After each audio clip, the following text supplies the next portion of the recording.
आपको बता दें कि जो दूसरों को सुरक्षा देने वाले हैं खुद वो अब सुरक्षित नहीं है। रांची के ठाकुर गांव की खबर, जहां थाना प्रभारी के साथ मारपीट की गई है। रेड करने गए थे थाना प्रभारी और पुलिसकर्मी, उनके साथ मारपीट की गई है। पुलिसकर्मी सादे लिबास में पहुंचे थे। रांची के तिलता चौक के पास उनके साथ मारपीट हुई है। शराब के नशे में धुत आरोपियों के द्वारा यह मारपीट की गई है। मारपीट के बाद तमाम आरोपी फरार हो गए हैं। गाड़ी में धक्का लगने के बाद शराबियों से विवाद हुआ था और जो शराबी थे उन्होंने ये भी नहीं देखा कि ये पुलिस है और उनके साथ मारपीट की है और अपने तमाम लोगों को बुलाकर घेर कर मारपीट की गई है। और पुलिस कर्मियों के साथ मारपीट की जो घटना है हाल के दिनों में उस पर नजर डालें तो वो बढ़ती हुई नजर आ रही है। सहयोगी अलीशा जुड़ी हुई है। अलीशा, अब जो सुरक्षा देने वाले हैं वो खुद ही सुरक्षित नहीं है, अपराधी उन पर भी हाथ उठाने से अब डरते नहीं है। थाना प्रभारी पर ही निशाना साधा और मिलकर उनकी पिटाई की है अपराधियों ने। जी बिल्कुल, देखिए आसिया, आपको याद होगा कि पिछले 1 महीने पहले जो है बेड़ो में एक जमीनी विवाद हुआ था जिसमें जमकर जो है वो ग्रामीणों के द्वारा हंगामा किया गया था और गांव वालों के द्वारा जो है वो थाना पर हमला बोला गया था। इसमें गंभीर रूप से जो थाना प्रभारी है वो घायल हुए थे और जितने पुलिसकर्मी है वो घायल हुए थे। उसके बाद देखिए लापुंग से एक मामला सामने आया था जहाँ पे भी जमीनी विवाद को लेकर थाना प्रभारी मौके पर पहुंचे थे। एक सभा में उन्हें इन्वाइट किया गया था। उस सभा में ग्रामीणों के द्वारा उन्हें जमकर पीटा गया और देखिए जम के पीटने के बाद वो अपनी इलाज कराने के लिए लापुंग से जो है वो रांची के राज अस्पताल में पहुंचे थे। इससे पहले भी आपने सुना होगा 10 दिन पहले 15 दिन पहले की घटना है। अरगोड़ा थाना क्षेत्र में जो है माफी चाहूंगी कटहल मोड़ थाना क्षेत्र में एक पुलिसकर्मी को, जो कि ट्रैफिक पुलिसकर्मी है, उसे जमकर पीटा गया था। हालांकि इस पूरे मामले को लेकर देखिए बात ये सामने आ रही है कि पुलिस वाले ही अब सेफ नहीं है। देखिए नया मामला जो है वो रांची के ठाकुरगांव थाना क्षेत्र का है, जहां रातों से आगे बढ़ रहे थे तिलता चौक की और पुलिसकर्मी एक रेड करने के लिए जा रहे थे और रेड के बीच में ही उनकी जो गाड़ी थी वो 2-4 लोगों से टकरा गई और जब उनसे टकराई तो देखिए दोनों के बीच में जो है वो झगड़ा झंझट बढ़ गया और झगड़ा झंझट इतना होने लगा कि आखिरकार बातचीत जो है वो विवाद में तब्दील हो गया और मारपीट में उतर गए। देखिए जो लोगों से टकराए थे पुलिसकर्मी, उन्होंने शराब पी रखी थी और शराब के नशे में इतने धूत थे कि उन्हें ये तक नहीं पता चला कि ये पुलिस की गाड़ी है और ये पुलिस वाले। हालांकि पुलिस वाले जो है वो सिविल ड्रेस में थे क्योंकि वो किसी का विशेष रेड करने जा रहे थे और रेड के मकसद से ही वो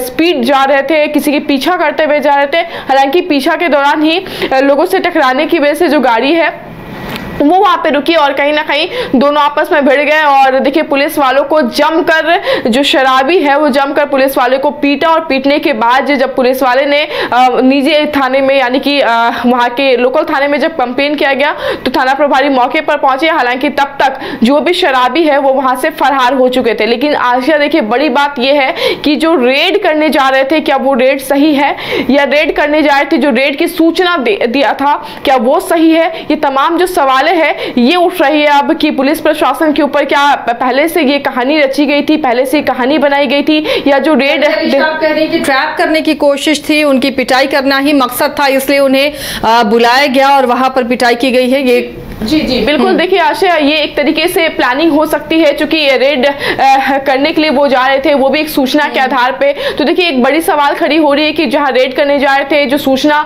देने वाला व्यक्ति था क्या वही इस पूरे मामले में शामिल है। तो देखिए तमाम जो सवाल है वो खड़ी हो रही है क्योंकि देखिए जितने लोग भी थे उन्होंने शराब पी रखा था और पुलिस के आने से पहले ही वो मारपीट करने के बाद रफू चक्कर हो गए। तो देखिए एक बड़ी सवाल उठ रही है पुलिस प्रशासन के ऊपर कि जिस तरीके से बीते दिनों पहले जो है लापुंग में इस तरह की घटना घटी, फिर बेड़ो में इस तरह की घटना घटी और लापुंग में जिस तरीके से ये घटना घटी थी वहां पे तो पुलिस कर्मी को बुलाया गया। बुलाने के बाद पुलिस सभा में पूरे ग्राम पंचायत और पूरे गांव वालों के साथ मिलकर मारा गया था। तो देखिए कहीं ना कहीं पुलिस प्रशासन भी अब सुरक्षित नहीं है, पुलिस वाले भी अब सुरक्षित नहीं है। जो जनता के लिए दिन रात हमारे लिए तैनात रहते हैं, सड़कों पर तैनात रहते हैं, सदन में तैनात रहते हैं, हमेशा दिन हो रात हो 24/7 जो है वो जनता की सुरक्षा में तैनात रहते हैं, अब वही उनकी सुरक्षा पे भंग हो रहा है, तो कहीं ना कहीं एक बड़ी सवाल उठ रही प्रशासन के ऊपर कि आज जो रेड करने जा रहे थे ठाकुर गांव से जा रहे थे, तो ऐसे में एक बड़ी सवाल उठ रही है। अब देखने वाली बात होगी कि इस पूरे मामले को लेकर क्या कुछ निकल के सामने आता है। फिलहाल